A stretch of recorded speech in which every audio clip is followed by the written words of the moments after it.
Welcome back to Therapy Thursday. It's officially running season. We're starting to see runners come in with all the typical types of injuries, hamstring strains, and other repetitive strain injuries. And they always ask us, well, what can I be doing in the off season or even in season to try to prevent this from occurring? The answer is simple. The only thing that has any evidence behind it to try to offset subsequent injuries is strength training. Typically, not all runners like strength training or even like it in fact, and specifically they don't like the types of exercises that we like to prescribe, like squats and deadlifts, heavier things, and things in a side plane like a lateral lunge.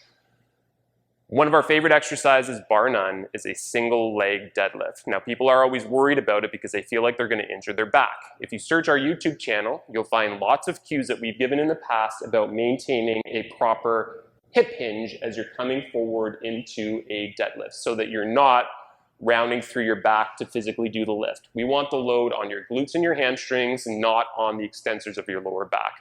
With a single leg deadlift, that becomes even tougher, specifically if you're holding onto a weight like a kettlebell, because it just naturally rolls your shoulders forward slightly. So if I'm coming down into a single leg deadlift, it's very difficult to prevent yourself from rounding slightly through your lower back or your mid-back. Here's a simple cue for you. Try pinching your shoulders back.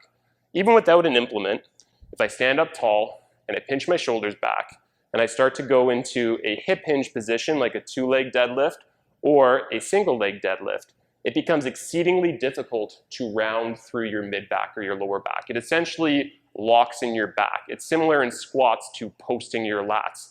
It's meant to lock it in a singular position to allow a proper hinge through your hip. So next time you do deadlifts, whether two-leg or single-leg, try pinching your shoulders back together. It might be the cue that helps you get more comfortable with a very important exercise as it relates to runners. Try that next time you deadlift, and we'll see you next week on Therapy Thursday.